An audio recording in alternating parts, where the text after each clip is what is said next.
Au cœur de Limba, une ville si douce que même la brise semblait fredonner des berceuses, la vie suivait le rythme des joies simples. Les oiseaux chantaient comme de petits flûtistes perchés sur les manguiers, leur mélodie tissant des fils dans l'air matinal, se mêlant à l'odeur chaude et beurrée qui s'échappait de la boulangerie de Mama Libita, une senteur qui vous enveloppait comme une douce étreinte. Bello, un garçon aux yeux pleins de malice et d'émerveillement, vivait ici. Ses boucles rebondissaient à chaque pas excité, et sa voix, toujours débordante d'idées, de questions et de rires, semblait être l'étincelle capable d'illuminer même l'après-midi le plus morne. Son monde tournait autour de petites aventures, courir après les cerfs-volants fugitifs, faire ricocher des cailloux sur la rivière paresseuse, et défier le vent juste pour voir s'il pouvait gagner. La maison était une modeste demeure, peinte de la couleur des goyaves mûrs, où l'amour fleurissait dans des gestes discrets. Emer Dadu, aux yeux doux et à la voix aussi lisse que le miel, avait le don d'adoucir les angles rugueux du monde. Il pouvait apaiser un bébé qui pleure ou faire taire un chien qui aboie avec juste quelques mots tendres. Il y avait une chaleur dans sa présence, comme le réconfort d'une couverture préférée par une soirée fraîche. Mrs. Dadu, quant à elle, était la colonne vertébrale de la maison, une femme dont l'amour se manifestait dans les lunchs préparés, les chemises parfaitement repassées et les leçons prononcées avec la fermeté de la vérité. Elle croyait que le respect ne s'enseignait pas seulement, il se vivait.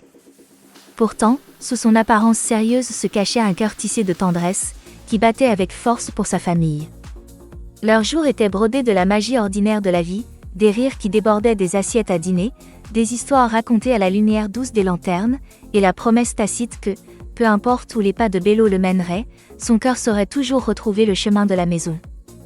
Bello était comme tous les enfants, débordant de curiosité, alimenté par une énergie sans limite et toujours prêt pour une aventure.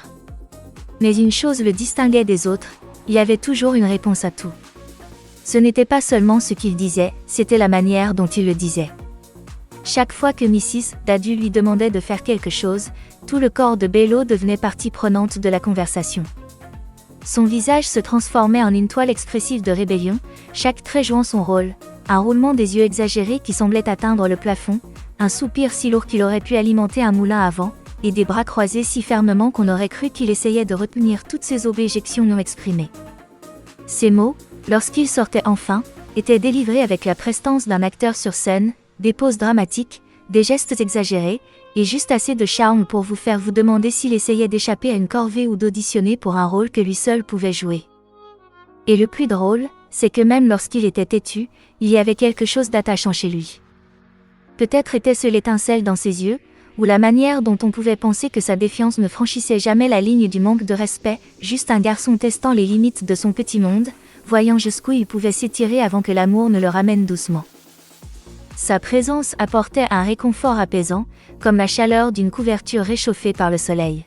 « Bello » commença-t-il, sa voix basse et douce, le genre de ton qui calme même les pensées les plus agitées, « sais-tu pourquoi maman se fâche quand tu parles comme ça ?» Bello ne prit même pas la peine de cacher sa réaction. Un roulement des yeux dramatique. Il soupira, se tortillant sous les couvertures avec l'exagération de quelqu'un de profondément incompris. « Parce qu'elle veut juste que je fasse tout à sa manière », murmura-t-il, sa voix chargée de la défiance typique d'un enfant convaincu de sa propre logique. Emer Dadu rit doucement, un son semblable au bruissement des feuilles sous une brise légère. Ce n'était pas un rire moqueur, mais un rire de compréhension, le genre qui vient du souvenir d'avoir probablement eu cette même conversation avec ses propres parents, il y a bien longtemps. « Non, mon fils, dit-il gentiment. C'est parce qu'elle veut apprendre la responsabilité. Ce n'est pas sa manière, c'est la bonne manière. » Bello fixa le plafond, les sourcils froncés, mâchant les mots de son père comme s'il était une énigme qu'il n'avait pas envie de résoudre. Dans son esprit, la responsabilité ressemblait beaucoup à faire des corvées qu'il n'avait pas envie de faire. Et honnêtement, s'il pouvait argumenter pour s'en sortir, pourquoi pas?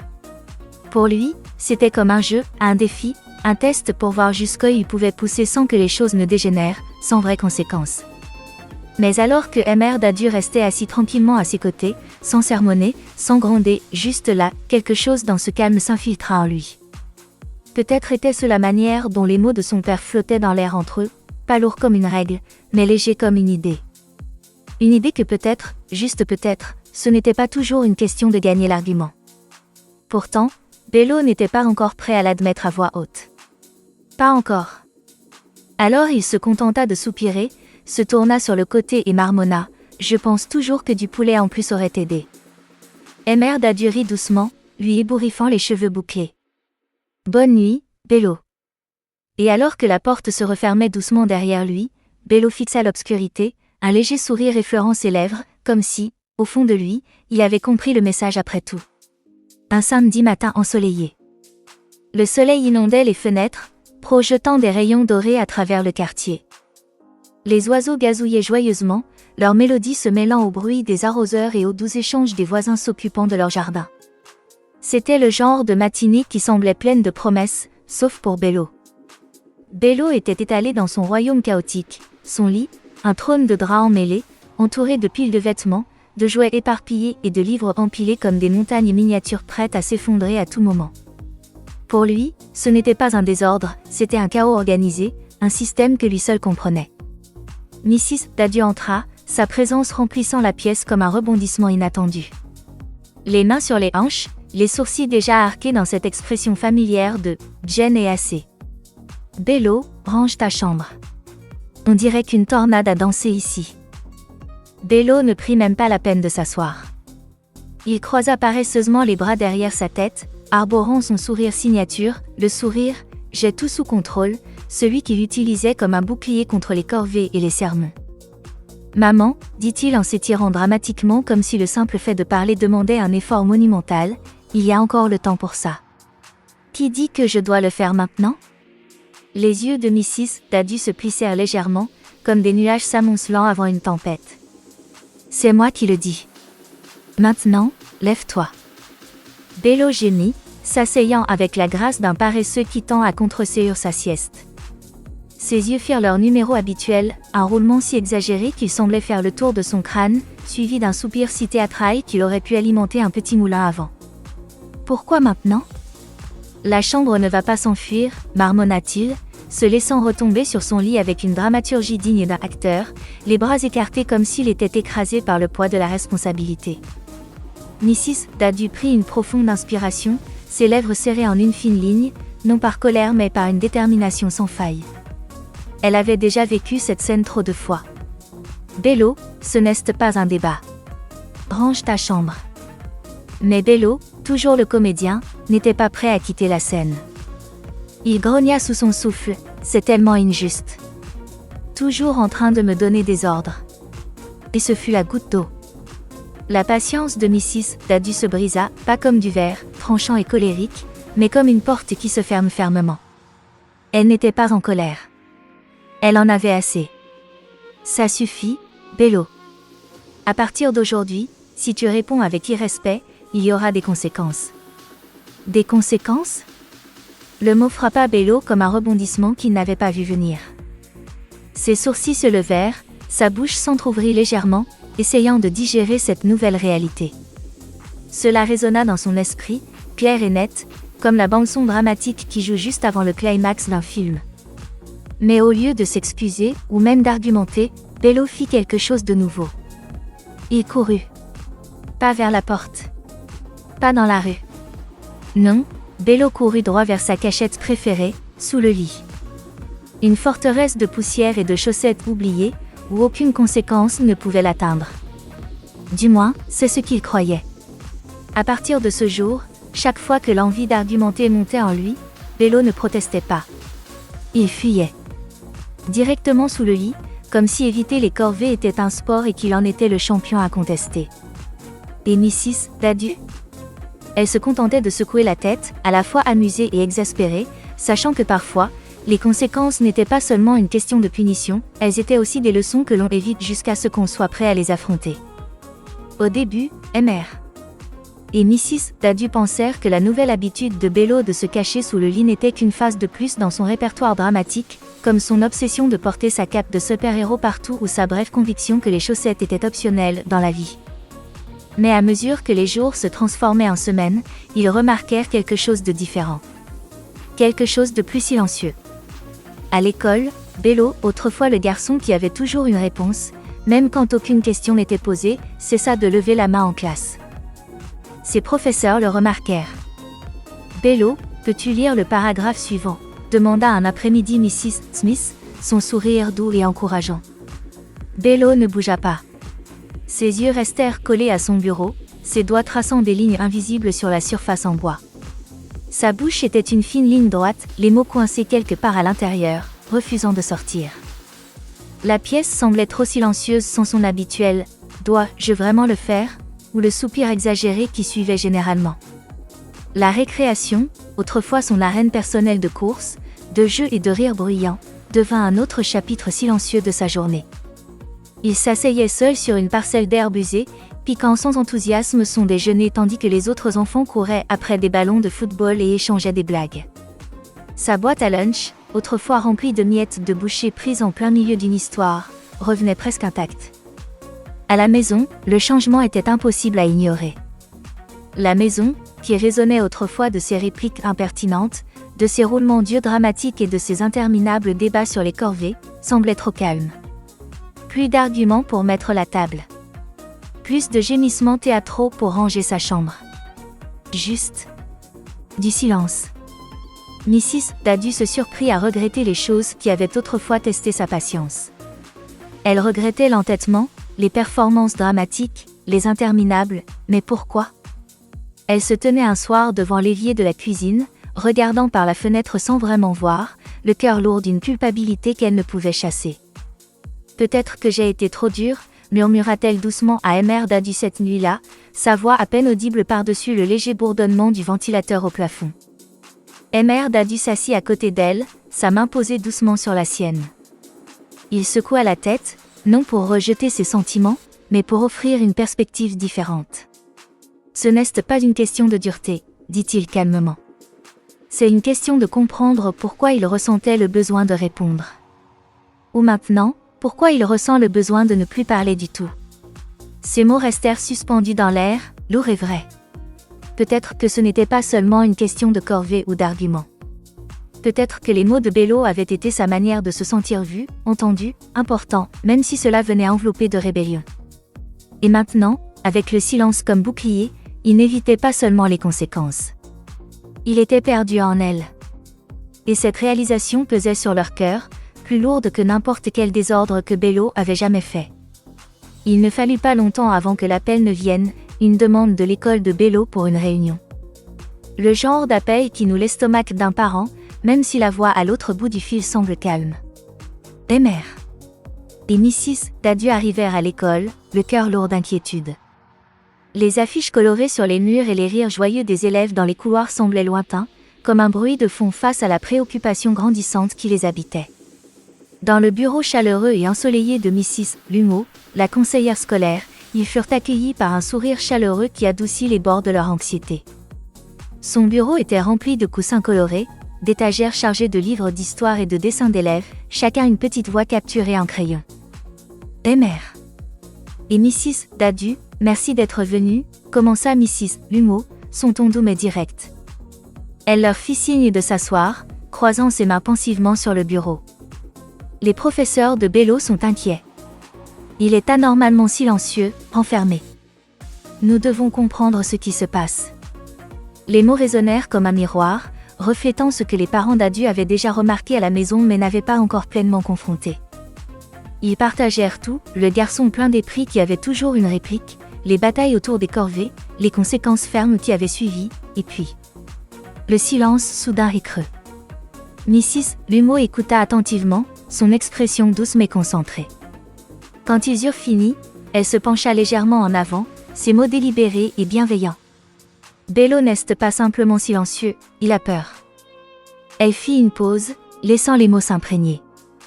Peur que dire ce qu'il pense lui attire des ennuis. Mais voici la chose, répondre n'est pas toujours une question de manque de respect. Parfois, les enfants répondent parce qu'ils se sentent incompris, frustrés, ou comme s'ils n'avaient aucun contrôle. Ces mots frappèrent différemment, non comme une critique, mais comme une clarification. Mr. et Mrs. Dadu échangèrent un regard, les pièces commençant à s'assembler. La défiance de Bello n'avait pas été qu'une question de corvée ou d'entêtement, cela avait été sa manière d'agiter un petit drapeau, de crier « Voyez-moi ! Entendez-moi !» Et quand ce drapeau avait été accueilli uniquement par des conséquences, il avait baissé complètement. Mais Mrs. Lumeau ne s'arrêta pas là. Elle sourit, non par pitié, mais avec espoir. Nous pouvons l'aider. Et ainsi, ils lancèrent un projet spécial appelé « De la réplique à la sagesse ». Il n'était pas conçu pour étouffer la nature vive de Bello ou dompter ses opinions enflammées. L'objectif était plus grand et plus bienveillant. Le projet visait à apprendre à Bello à s'exprimer avec respect et confiance, à comprendre la différence entre s'affirmer et s'opposer. Il s'agissait de lui montrer que sa voix comptait, pas seulement quand elle était forte ou rebelle, mais quand elle portait honnêteté, gentillesse et réflexion. Il y eut de petits ateliers où Bello et d'autres élèves apprirent à nommer leurs sentiments au lieu de les enfouir sous la frustration. Des activités où ils pratiquèrent l'écoute, pas seulement entendre, mais vraiment écouter, pour comprendre, pas pour argumenter. Et à la maison, les choses changèrent aussi. Les conversations devinrent moins une question de qui avait raison et plus une question de ce qui était ressenti. Ce ne fut pas une transformation instantanée. Bello avait encore ses roulements d'yeux dramatiques et ses soupirs occasionnels de têtu.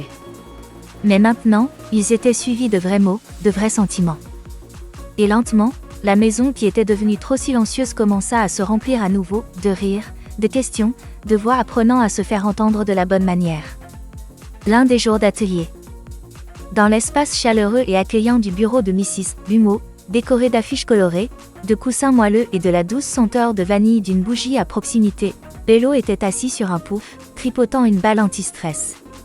Ses doigts la pressaient et la relâchaient en rythme, ses yeux parcourant la pièce comme de petits explorateurs, évitant le regard doux de Mrs. Lumeau. Mrs. Lumeau se pencha légèrement en avant, sa voix douce et régulière, comme une mélodie faite juste pour lui. « Bello, sais-tu pourquoi tu es ici ?» demanda-t-elle, son sourire chaleureux mais pas insistant.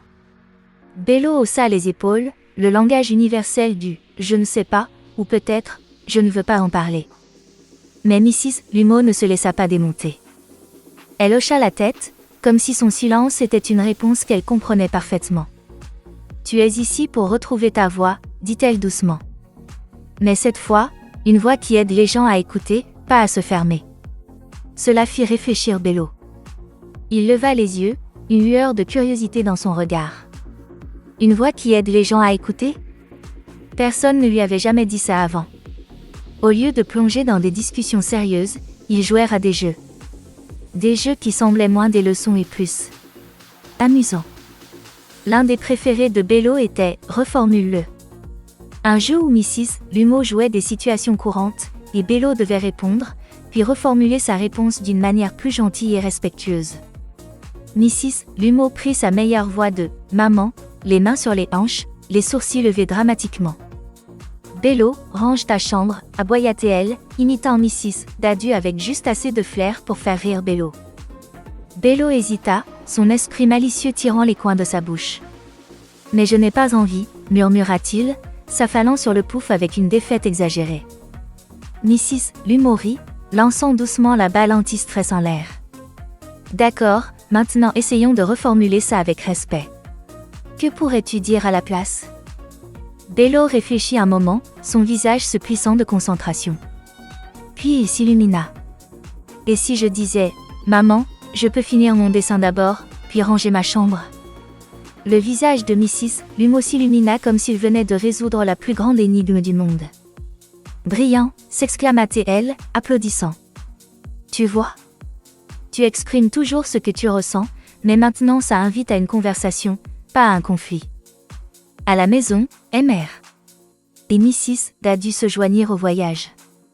Ils s'assirent en famille et créèrent une « politique de respect », une affiche colorée qu'ils collèrent sur le frigo. Ce n'était pas une liste de règles, mais plutôt un guide sur la manière dont ils parleraient les uns aux autres avec gentillesse, même quand ils étaient frustrés. À côté de la politique de respect, ils placèrent un pot à félicitations, un simple bocal en verre qui devint rapidement un coffre au trésor d'encouragement. Chaque fois que Bello communiquait avec respect, il gagnait une étoile. Mais ce n'était pas que pour lui. Mr. et Mrs. Dadu ajoutaient aussi des étoiles pour eux-mêmes, car le respect n'était pas à sens unique. Au début, les étoiles arrivaient lentement. Un « s'il te plaît, poli ici », un « je peux expliquer, réfléchis là ». Mais bientôt, le bocal commença à se remplir de petits rappels brillants de croissance, pas seulement pour Bello, mais pour toute la famille. Et à mesure que le pot à félicitations devenait plus lourd, la confiance de Bello grandissait aussi. Sa voix revint, pas la voix forte et défensive qu'il utilisait pour se protéger, mais une voix forte parce qu'elle était entendue, pas parce qu'elle devait crier. Il recommença à lever la main en classe, à participer au jeu pendant la récréation, et même à lancer un roulement d'yeux dramatique à la maison, juste assez pour rappeler à tout le monde qu'il était toujours Bello. Mais maintenant, quand il parlait, les gens écoutaient.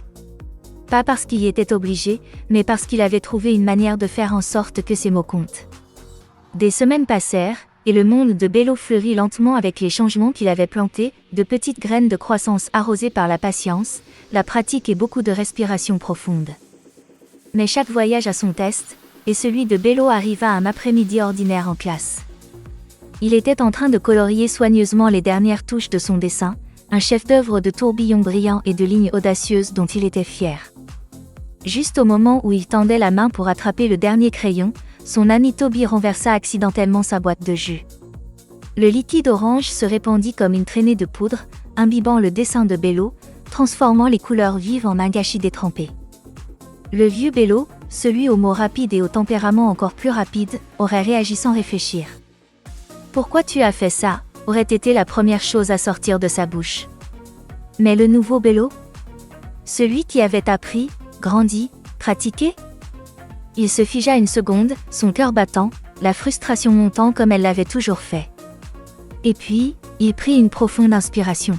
« C'est pas grave, Toby, dit-il, sa voix calme même si son dessin était ruiné. C'était un accident. » Les épaules de Toby se détendirent, un froncement de sourcils inquiet remplacé par un sourire reconnaissant. « Merci, Bello. Je t'aide à le refaire. » C'était un petit moment, mais pour Bello, cela ressemblait à gravir une montagne et réaliser que la vue en valait la peine. À la maison, les tests continuaient de manière quotidienne. « Bello, range ta chambre », appela Mrs. Dadu depuis la cuisine un soir. Le vieux Bello aurait gémi, argumenté, peut-être même lancé une performance digne d'un Oscar sur « l'injustice des corvées ». Mais le nouveau Bello ? Il sourit simplement, refermant son livre avec un doux bruit. « Oui, maman. Je le fais dès que j'ai fini ce chapitre. Pas d'impertinence. Pas de piétinement. Pas de soupir dramatique ou de disparition sous le lit. Juste des mots simples et respectueux. Et le meilleur ? » Mrs. Dadu ne répondit pas par des hochements de tête stricts ou des sermons. Elle lui sourit en retour. Un vrai sourire chaleureux qui disait « Je te vois. Je t'entends. » Puis vint la fin du trimestre, un moment plus grand que les renversements de jus ou les chambres en désordre. Toute l'école se réunit pour une assemblée, la salle bourdonnant de bavardage et d'excitation. Mais quand le nom de Bello fut appelé, la pièce devint silencieuse. Debout sur scène, un micro dans ses mains légèrement tremblantes, Bello regarda ses camarades, ses professeurs, et tout au fond, ses parents. Et mère. Et Mrs. Dadu étaient assis côte à côte, leurs mains jointes, le cœur plein. Bello prit une autre profonde inspiration, comme Mrs. Lumeau lui avait appris. Sa voix était claire, stable, remplie d'une confiance tranquille qu'il avait gagnée. « Bonjour, je m'appelle Bello. Avant, je pensais que répondre me rendait intelligent. Mais j'ai appris qu'être intelligent, ce n'est pas argumenter. C'est écouter, réfléchir et parler avec gentillesse. » La salle éclata en applaudissements, le son remplissant chaque coin, chaque cœur. Et mère. Et Mrs. Dadu s'étreignirent, des larmes brillant dans leurs yeux, pas des larmes de tristesse, mais de fierté. Le genre qui vient en voyant un enfant grandir, pas seulement en taille, mais en sagesse. Le voyage de Bello ne s'arrêta pas là, il devint une histoire racontée dans tout l'Imba. Un récit chuchoté dans les salles de classe, partagé autour des tables à dîner et transmis d'un enfant à l'autre. Une histoire qui rappelait à tous, petits et grands, que 1. Le respect n'est pas le silence, c'est parler avec gentillesse aux autres, même quand on n'est pas d'accord. 2. Écouter est puissant, cela nous aide à mieux comprendre les autres. 3. Les mots gentils construisent des ponts, ne construisez pas des murs avec de la rudesse. 4. Les erreurs font partie de la croissance, ce qui compte, c'est d'en tirer des leçons. Et ainsi, l'histoire de Bello n'était pas seulement la sienne. C'était un cadeau, une leçon enveloppée dans des rires, des erreurs et de la croissance. Une histoire qui prouvait que la vraie sagesse ne réside pas dans le dernier mot. Elle réside dans le bon mot. Fin.